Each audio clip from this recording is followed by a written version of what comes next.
começar esse seminário, vou apresentar, vou passar uma ideia de como anda o mercado de motores. Hoje em dia nós podemos afirmar com toda certeza que o mercado de motores hoje é tudo baseado ao sistema de a combustão interna, certo?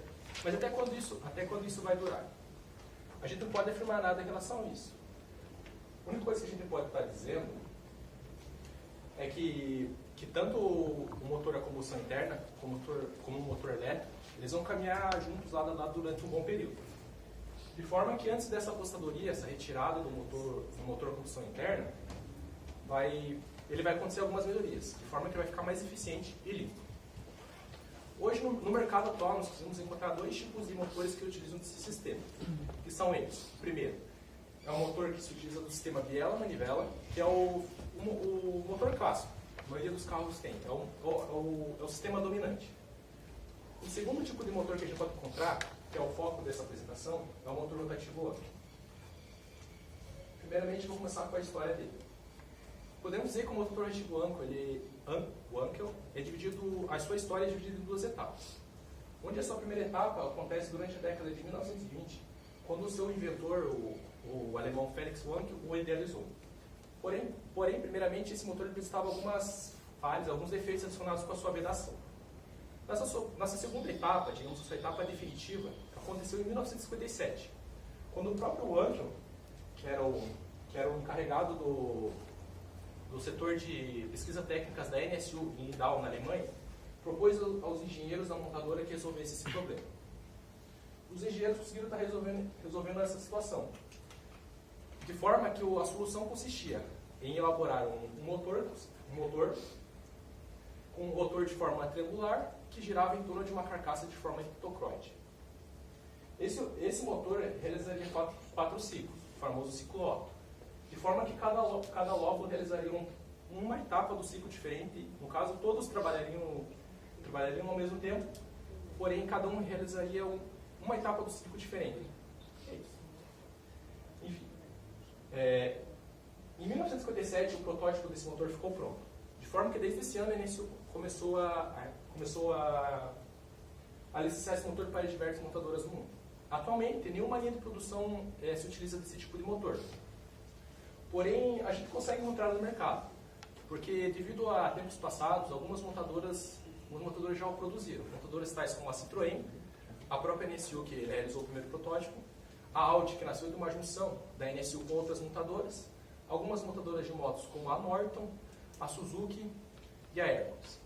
Mas talvez o trabalho mais reconhecido, a montadora que realizou um trabalho mais reconhecido utilizando esse motor foi a Mazda, praticamente nos seus carros, o RX-7 e no seu antecessor, o RX-8. Esse, no caso, é o RX-7. Eu, particularmente, quando era criança, até hoje, na verdade, eu gosto muito de jogos de corrida. Eu utilizo muito esse carro, digamos que é um carro bom. Assim. Quem gosta de carro esportivo, com certeza o reconhece. Elementos principais. O motor rotativo Wankel, podemos dizer que ele conta com 9 elementos principais, os quais são 2 janelas, uma de exaustão e uma de admissão, que no caso é o número 1 e o número 2 ali no slide, uma carcaça de forma heptacroide, que nem foi dito anteriormente, 3 lóbulos, que são que no caso seria isso aqui, que é a área onde o gás realiza o trabalho. É esse espaço entre a parede do rotor e a parede da carcaça. Um rotor de forma triangular, uma cavidade interna circular, que é presa ao rotor, que de forma a transmite esse movimento que o rotor faz a uma roda dentada, que por sua vez transmite o movimento a um eixo de transmissão. E por último, não tão menos importante, 3 a 2 velas. Na verdade, a quantidade de velas depende muito da cilindrada do motor, do volume que ele dispõe. Funcionamento. O motor rotativo Wankel, que foi dito anteriormente, ele realiza um trabalho de 4 ciclos, desculpa, que é o famoso ciclo Otto. De forma que cada um dos seus lóbulos, que é o espaço entre a parede a parede do rotor e a parede da carcaça, de forma que cada um dos seus lóbulos está realizando um trabalho ao mesmo tempo. Porém, em cada lóbulo acontece uma etapa diferente do ciclo. Dessa forma, a gente precisa analisar primeiramente cada um lóbulo de cada vez. Primeiramente, estamos analisando esse lóbulo aqui. Numa primeira etapa, que é a primeira fase do ciclo, acontece a entrada da mistura de combustível e ar, diretamente para dentro do lóbulo. Essa primeira etapa consiste na fase de admissão. Na segunda etapa, devido ao movimento contínuo do rotor, esse volume entre o lóbulo e a carcaça começa a diminuir cada vez mais. De forma que dá início à segunda etapa, que é a fase de compressão do gás. Vai chegar um momento que esse volume vai ser mínimo. E devido à faísca gerada pelas velas e a explosão do combustível, esse gás ele começa a realizar trabalho na carcaça e no rotor, de forma que esse volume vai começar a aumentar cada vez mais.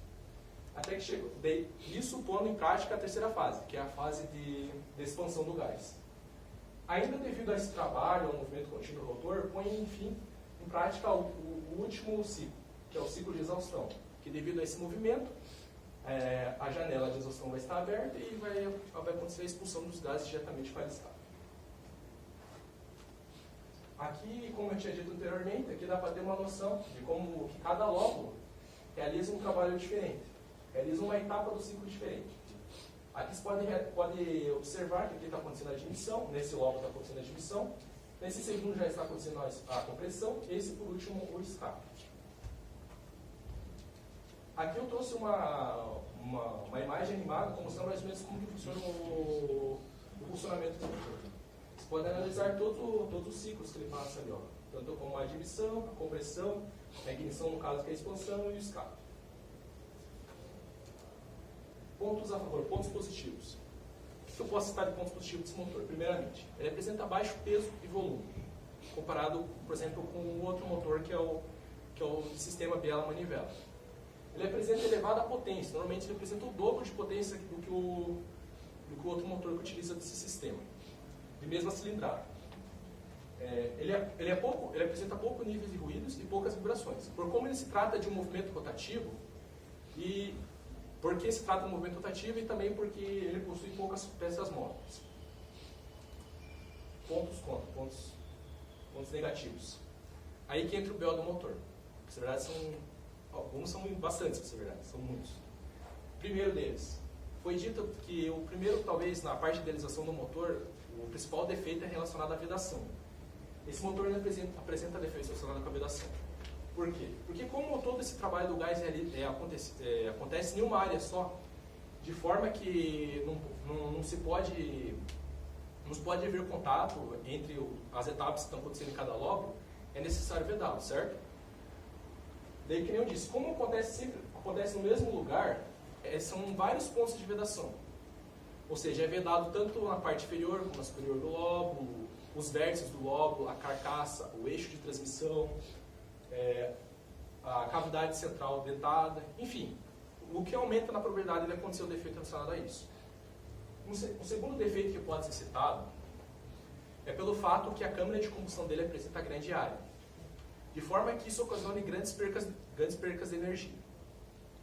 Grandes percas de energia. Outro problema também relacionado é que existe um momento, botei anteriormente nesse slide aqui, que pode até ser analisado, que tanto a janela de admissão como a janela de escape estão abertas ao mesmo tempo.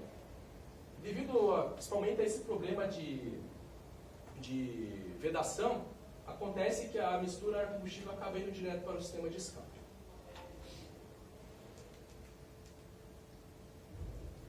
Daí, relacionado com esses dois últimos tópicos, eu posso citar que ele tem um grande gasto de combustível. Outro fator também, outro ponto negativo que pode ser citado do motor é o fato que ele tem pouca elasticidade, de forma que a sua potência máxima e o seu torque máximo vem com rotações muito elevadas. No caso, não adianta ter a potência o dobro do que um motor de meia cilindrada se você não sente essa diferença no volante. Mas talvez o pior defeito, o defeito mais emblemático que esse motor encontra, que ele é altamente poluente. Porque como ele não tem nenhuma área que você possa estar sendo feito a lubrificação dele fora da câmara de combustão, nenhuma área isolada, por exemplo, que nem o sistema biela-manivela, que tem um pistão e você lubrifica toda a parte de baixo, de forma que esse óleo ele fica isolado da câmara de combustão. Você precisa sempre estar esguichando um pouco de óleo dentro da câmara de combustão. de forma que ele acaba sendo queimado junto com a mistura. Ele sendo queimado junto com a mistura, ele acaba, de certa forma, ele acaba indo direto para o sistema de escape. Agora, para concluir tudo que eu disse, baseado no que foi falado, como no mundo contemporâneo que nós prezamos tanto pelo abaixo, pelo decréscimo dos níveis de emissão de gases poluentes, como pelo aumento de eficiência energética, um motor como o rotativo ânico, que apesar de alguns pontos tão peculiares, mas porém com defeitos como pouca eficiência, principalmente como ser altamente poluente, não consegue se colocar forte no mercado.